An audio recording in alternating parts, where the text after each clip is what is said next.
Good afternoon, everyone. This is Ryan Jackson from RyanJacksonLLC.com. Hope y'all are doing good. Hope you're having a good day.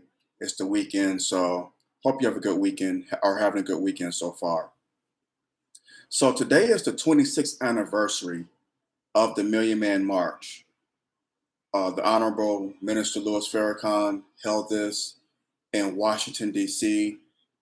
on the mall, on the National Mall on October 16th, 1995. Believe it was 2 million, 1.5 million, 2 million black men that showed up from around the country. You had black men from DC, there where the march was held, Philly, New York, Detroit, Atlanta, Chicago, LA, Oakland, San Francisco, Dallas, Houston, wherever, converge on the National Mall in Washington, D.C. on October 16th, 1995. The Honorable Minister Louis Farrakhan called this march 26 years ago today. I will never forget it. Matter of fact, my uncle and one of my older brothers attended the march. They came down from Detroit. I believe my uncle brought two busloads full of men down to DC. If I'm not mistaken, I think it was two busloads. No, my brother attended, and like I said, my uncle. And wow, they spoke so highly about this event. There's black men coming together. 2 million black men come together. Not one fight broke out. Not one incident. Not one weapon was fired. It was black men coming together in unison. Cohesiveness, cohesiveness, unity as one. And the Reverend Jesse Jackson spoke. The late great Maya Angelou, she spoke. Dr. Ben Chavis assisted Minister Farrakhan with the march. It was just a great event. There were many other speakers, many other speakers. Local chapters of the NAACP around the country, they contributed. It was a great event. I wish I could have been there, but I was in San Antonio at the time, um, in the Air Force. Had been in the military for 3 months at that time. I joined in July '95, so and I was in technical school for my job for my Air Force, my job in the Air Force. Of course, they weren't gonna let me take leave to go to that. They weren't gonna let me take leave at all because I still hadn't graduated technical school. So they really wasn't gonna let me take leave to go to this. I mean, why would they? But I just wish I could have been there. Even to this day, I just think I wish I could have been there. That was a great monumental historical event. I mean, my goodness. And always have had great respect for the Honorable Minister Louis Farrakhan for what his love for the black community, how he tell black people to do for self, don't rely on a white man to feed you, to don't depend on him. Do for self. Start your own businesses. Support your own. Educate your own children. Love yourselves. Stop the hate. Come together. Do for self. I love that about the Honorable Minister Louis Farrakhan and the Nation of Islam. I mean, I've had great respect for the NOI. On my shirt here, I don't know if y'all can see it. Brother Malcolm teaching black men to become fathers, what it means to be a man. I got these glasses in honor of Brother Malcolm. These are the same glasses he wore. I just have great respect, you know, love for Brother Malcolm, what he stood for the NOI. I know they had their issues, but that still doesn't stop the love I have for him, for the Honorable Minister Louis Farrakhan, for the Honorable Elijah Muhammad, and for the NOI and the fruit of Islam. Oh, I just love. There's some solid people in NOI. Every person that I've met that's been involved in the NOI, they have been solid people, honest, good, trustworthy people. I could honestly say that. And today, the Day of Atonement, 26 years ago, October 16, 1995, Minister Farrakhan called 1 million black men to be in unison and join together to be fathers, be leaders in their community. He called for 1 million and 2 million showed up. 2 million. 2 million showed up. That was a great moment in history. That was a far greater moment or a far greater event than the March on Washington in 1963. That wasn't really for black people, in my opinion. That was for, poor people. It was called the demand for jobs. So it wasn't just for black people. It was for white women that were being discriminated against, um, Mexican immigrants. It was a social integration event, not just for black people. It was social integration, event for social integration. The Million Man March was for black people, for the black man to come together and join his fellow brother and making a vow to being a change in their communities, being better fathers, better husbands, better providers, better leaders in their community, making a difference. Then 2 years later, you had the Million Woman March in Philly, October 90, I believe it was October 1997. Estimates say there was 500,000 black women there, 500,000. Who knows?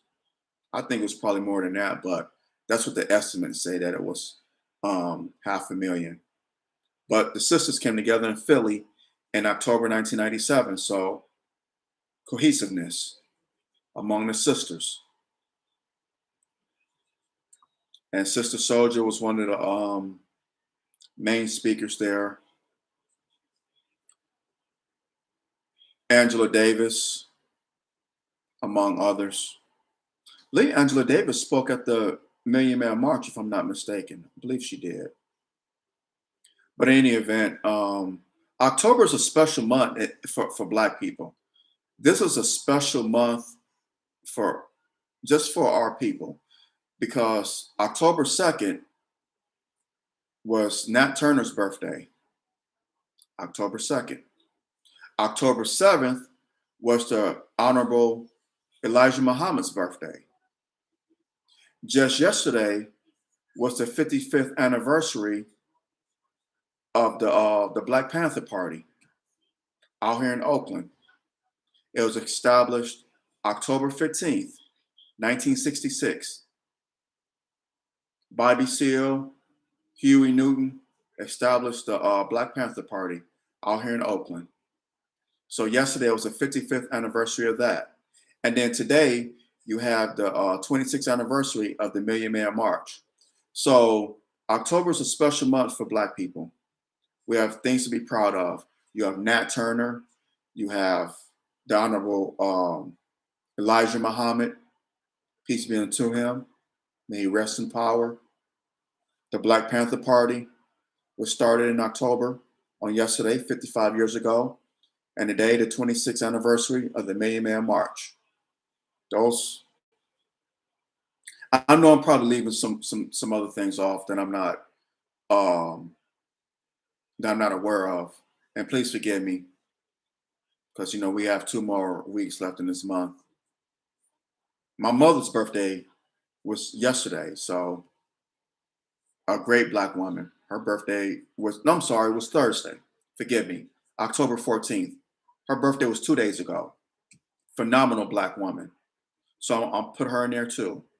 So you had October 2nd, Nat Turner's birthday, October 7th, the Honorable Elijah Muhammad, October 14th, my mother, her birthday, yesterday, the 55th anniversary of the Black Panther Party, and then today, the 26th anniversary of the Million Man March.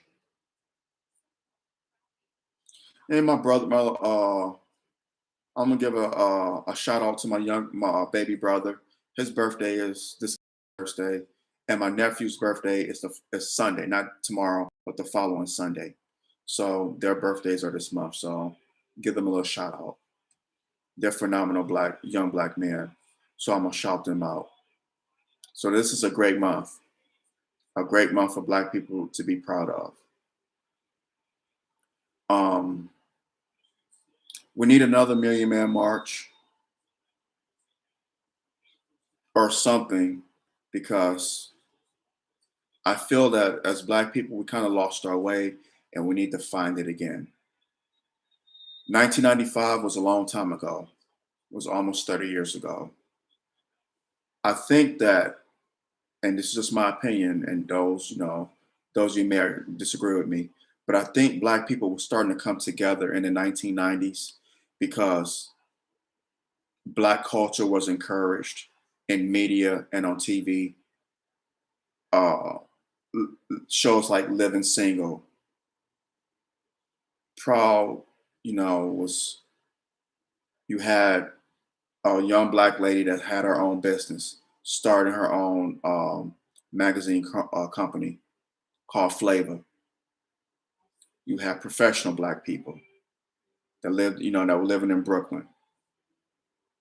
Maxine Shaw, played by Erica Alexander. She also played Cousin Pam on The Cosby Show the last 2 seasons. She was an attorney, successful attorney there. Kyle was a successful on Wall Street. He was a broker, I believe. So you had positive influence on TV, positive influences, living single. Even how silly Martin was, he would wear sweatshirts and t-shirts promoting HBCUs. Bill Cosby had done it years before on The Cosby Show. He would promote HBCUs with sweatshirts and t-shirts. You had A Different World, even though, that came out in the late 80s, but into the 90s. That was a fictional HBCU. They, promoted black culture, black history. Our rappers, KRS-One, X-Clan, Ice Cube, they promoted black awareness, black empowerment, and, black culture. Yo-Yo, Sister Soldier, Queen Latifah, MC Lyte, they promoted positive black culture. They promoted sisterhood, brotherhood, telling black people to be proud of themselves, be proud to be black. They promoted that. That was out there. And our young people ate it up and they soaked it up.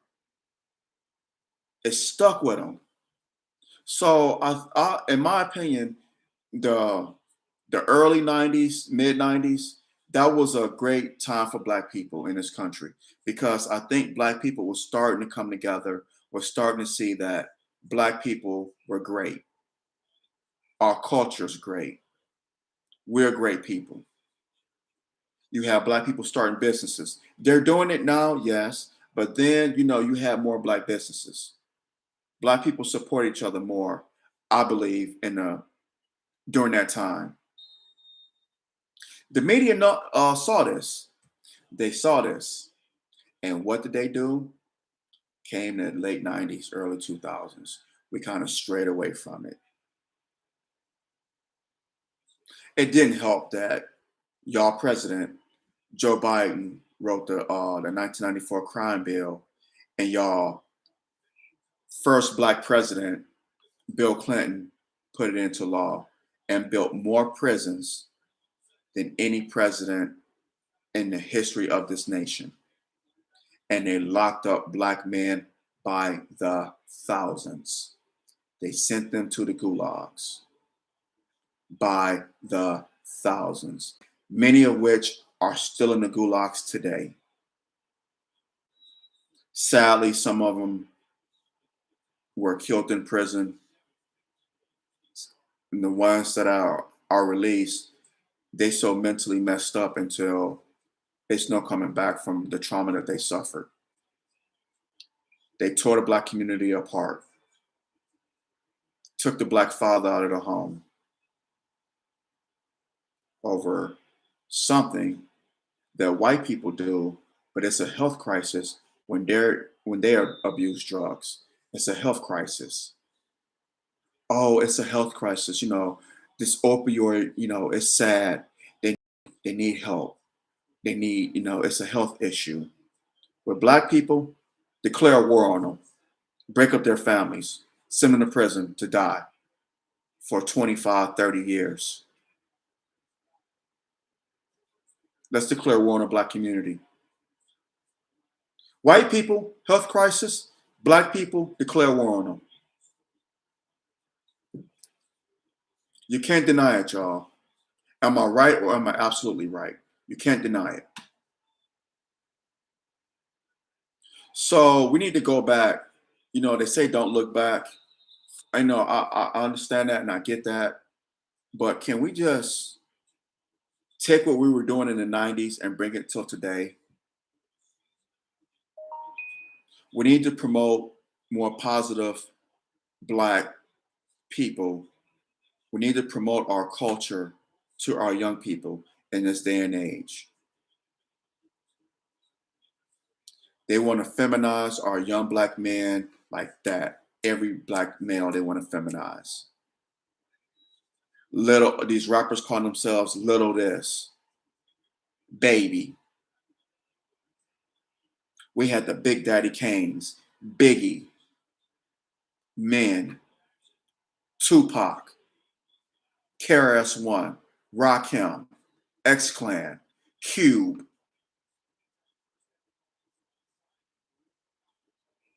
LL, Wu-Tang Clan, the Ghetto Boys. What happened? I mean, it's just we were starting to be seen in positive light, on TV with Living Single, The Cosby Show, A Different World. What happened? We were being taken seriously. We were starting to have a voice. You had our rappers, like I said, Queen Latifah, MC Lyte, Yo Yo, Sister Soldier, as well as Cube, KRS-One, X-Clan. I'd be remiss if I didn't mention Public Enemy. How could I forget them? PE. Chuck D been going hard in the paint about black positivity since what, 87? When PE dropped their first album? Much respect to Chuck D. Much respect to that brother.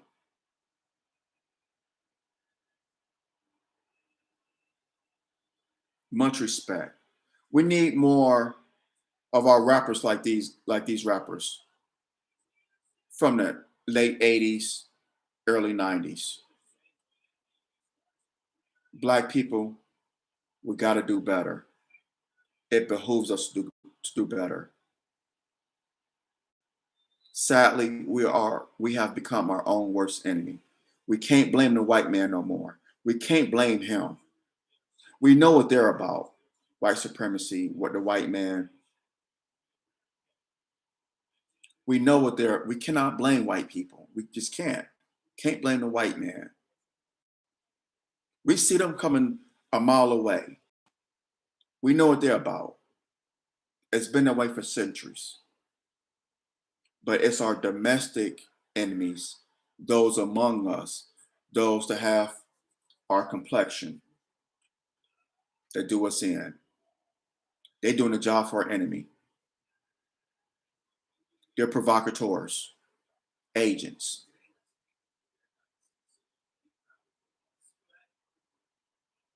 We need more positivity in our community. More rappers rapping about Black culture,